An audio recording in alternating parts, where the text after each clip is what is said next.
Hey guys, Cam back here in the Battle Engineering Workshop and welcome. Well, it's been a while since I've put a video up. Lots happened between Christmas and now.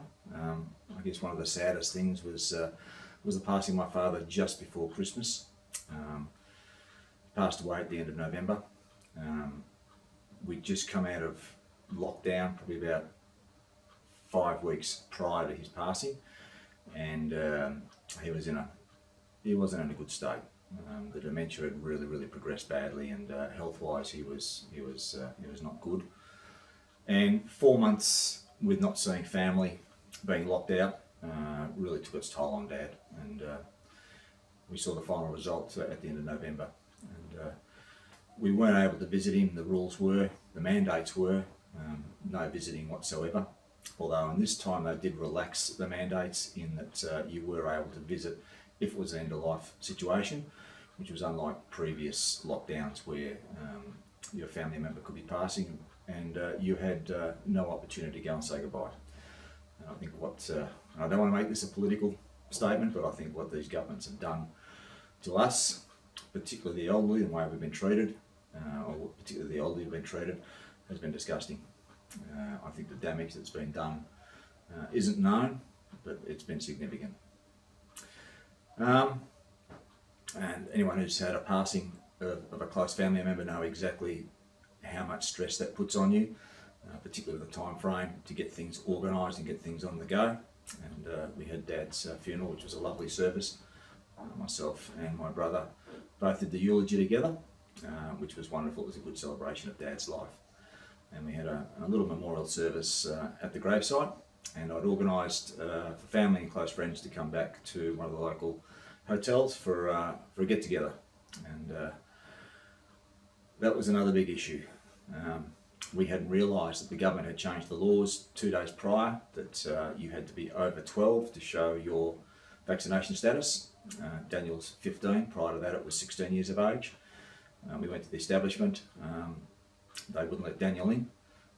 We told them that we could go down to the local medical centre where he had his double vax done, and we could get proof from the doctors, but they claimed that those papers could be forged and they don't accept them. It has to be on the app on your phone.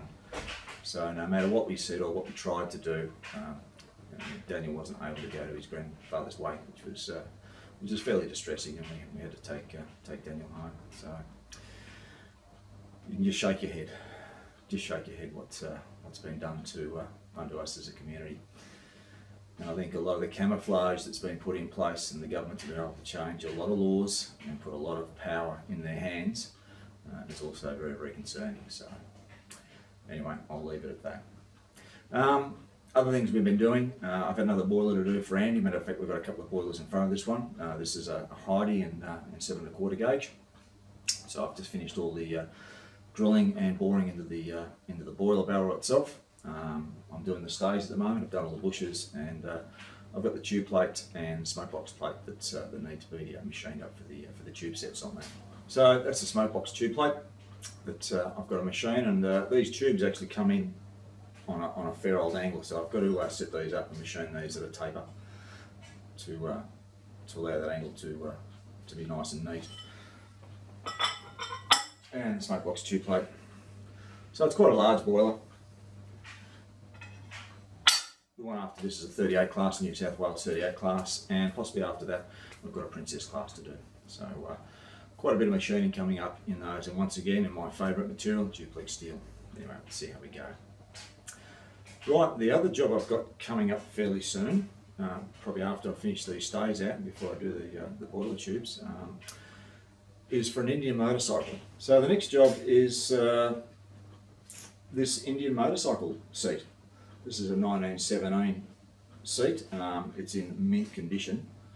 The customer actually makes seats specifically for Indian motorcycles, as obviously reproductions to be able to go onto restored bikes that you can't get a seat for, and also for man caves. And I did walk into his workshop, and lined up on the trusses is all the different models of the different years, and the shapes do change on these bikes from year to year. He's got a little press dies for doing all the intricate stuff inside, for forming up a lot of the plate work, the framework, springing, everything else that goes with these particular seats to get them mounted onto the frame. So my job with this one is that I need to reproduce this shape as a negative or as a plug into some timber so that he can actually form the seats up. And he steams the leather to about 120, 130 degrees, so it's very, very pliable, and then puts it into the former, and then he can produce the seat shape. So we'll go through that a little bit more, what I need to do with this or how I'm going to go about it. Okay, another job I've had to do, and it's one I've had to actually undo, and that was the piles that I put in the back of my shed here, and I poured stabilised sand after I jacked them up to lock everything in place. Now that we're out of the drought, we've had a fair bit of rain now, that ground has re-swelled and actually started lifting my slab the opposite way. And because I've got the stabilised sand underneath there, it's actually locked in between the clay ground and the underside of the slab. So whatever's happening onto that surface area is lifting, and was lifting up my slab to the extent it's raised about 25 mil. So I've spent nearly 3 weeks, 8 hours a day when I get home from work, jackhammering out those holes, cold chiseling out the strongbacks I put in, and then all by hand under about 700 mil down through the hole and underneath the slab, removing all that stabilised sand, just chipping away at it and scratching it out. I did vibrate that stabilised sand in, so it did go quite a ways, and it's something I shouldn't have done. I should have left it sitting on the pile so the surface clay can do what it likes and doesn't affect the actual slab in any way with those piles that I've sunk down 2 metres. But if you look back, I'll put a link to the videos that I did when I did do the coring and piling for this shed. Everywhere else in the shed is fine. It's just the back area is extremely unstable, or extremely reactive, I should say. So that's taken up an awful lot of my time and caused an awful lot of pain in my hands and my wrists, particularly digging out underneath the slab to get that stabilised sand out. It was very hard. Alright, so I thought I'd just give you a very quick update as to where things were at. I'll leave a little photo up of Dad of the first loco he built, which was the Evening Star 9F British loco.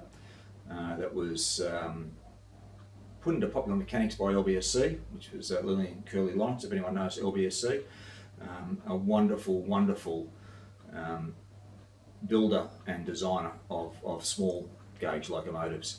And the story is that Dad actually communicated directly with LBSC when he finished this, or he left this halfway through on Popular Mechanics, and he was able to communicate through letter.